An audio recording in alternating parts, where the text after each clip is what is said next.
परेमा त्यस्तै गरिकन व्यापार व्यवसायहरूको लागि तपाईहरूको आफ्नै व्यापार स्थलमा गई छानकन गरी विज्ञापन गर्नु परेमा साथै स्वादिष्ट भोजन अनि सुपथ मूल्यमा क्याटरिङ सर्भिस चाहिएमा त्यस्तै गरिकन सुरक्षित एवं राम्रो भाव दरमा नेपाल पैसा पठाउनु परेमा हामी नमस्ते लन्डन परिवारलाई सम्झनुहोस्। त्यसको लागि हाम्रो फोन नम्बर नोट गर्नुहोस् 014837278849 त्यस्तै 0772113023 र 0786801681 र हाम्रो इमेल एड्रेस रहेको छ ntvnamaste.london@gmail.com।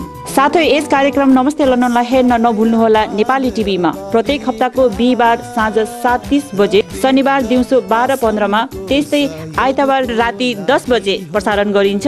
साथै यस कार्यक्रमलाई मिस गर्नु भएको खण्डमा youtube.com केन्जी पोको मार्फत पनि तपाईहरू आफ्नो कम्प्युटर स्क्रिनमा हेर्न सक्नुहुनेछ र हाम्रो डिभिडीहरू पनि बजारमा निस्किसकेको हामी तपाईहरूलाई जानकारी दिन चाहन्छौँ र यसको लागि तपाईहरू सम्पर्क गर्न सक्नुहुनेछ नेपाली टिभी नमस्ते लन्डन परिवारलाई। मे 30 तारिक आइतबारको दिन तमुथी युकेद्वारा सञ्चालन हुने गोर्खा कप पनि यसै साता भव्यताको साथमा सुसम्पन्न भएको थियो। सोही राति सहारा एफसी युकेले पनि सविन राई र विजय लामा जस्ता युवा गायकहरूलाई लन्डनमा निम्ताई सहारा कन्सर्ट नाइट पनि सफलतापूर्वक आयोजना गरेका थिए हाम्रा नेपाली लन्डन परिवारहरूले। त आउनुहोस् दर्शकबिन हेरौँ यसै कार्यक्रमहरूका झलक साथै सोही कार्यक्रममा उपस्थित हुनुभएका कलाकार, आयोजक एवं दर्शकहरूसँग गरिएको कुराकानी। गोर्खा कपमा युकेको थुप्रै क्लबहरूको यो आज भइरहेको घमासान प्रतिस्पर्धामा हामीसँग यहाँ हुनुहुन्छ वकिङ एफसी क्लब र उहाँसँग चाहिँ छोटो कुराकानी गर्ने क्रममा मसँग तपाईँको परिचय दिनुहोस् न एकचोटि।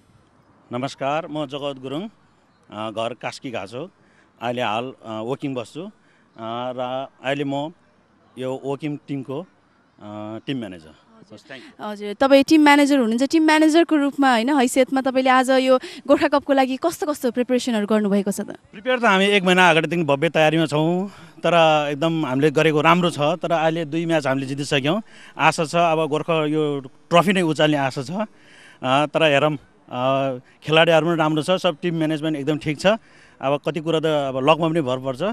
आई होप ट्रफी उचालिन्छ होला। अवश्य पनि हाम्रो नमस्ते लन्डन परिवारको तर्फबाट तपाईँहरू सबैलाई शुभकामना त छँदै नै छ होइन।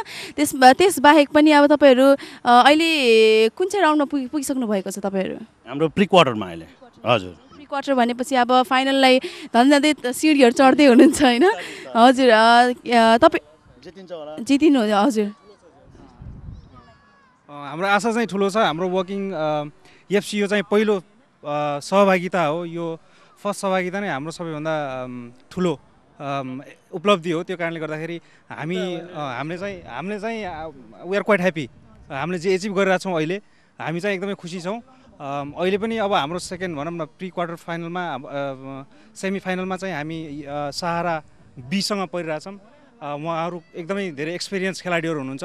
त्यही पनि I think will do our best. हामी चाहिँ हाम्रो प्रयास चाहिँ हामीले चाहिँ जारी राख्नेछौँ। हेरौँ अब चाहिँ गेम चाहिँ कस्तो हुन्छ। जितिन्छ भन्ने धेरै आशा छ होइन भाइहरू?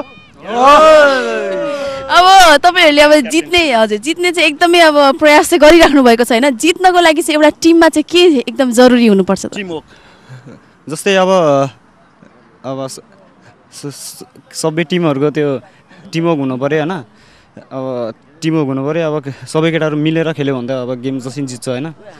जित्छ अब त्यही हो। नमस्ते लन्डनको लागि तपाईँहरूको यो छोटो समयको लागि धेरै धेरै धन्यवाद। Thank you. हाम्रो पनि नमस्ते लन्डनलाई धेरै धेरै धन्यवाद यसरी बोल्न मौका दिनुभएकोमा। Once again thank you.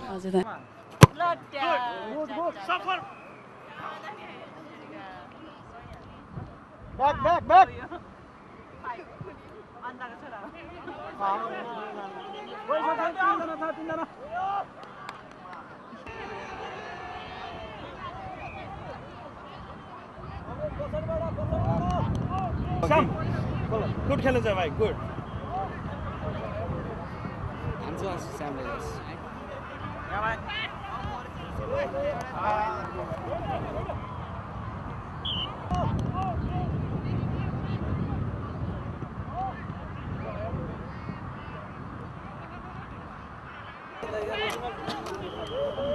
चला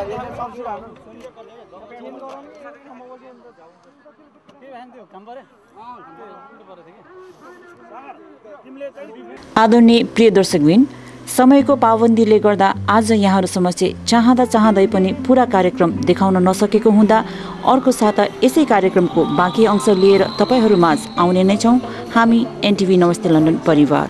त्यतिन्जेलसम्मको लागि हामी सम्पूर्ण एनटिभी युनिटलाई बिदा दिनुहोस्। धन्यवाद।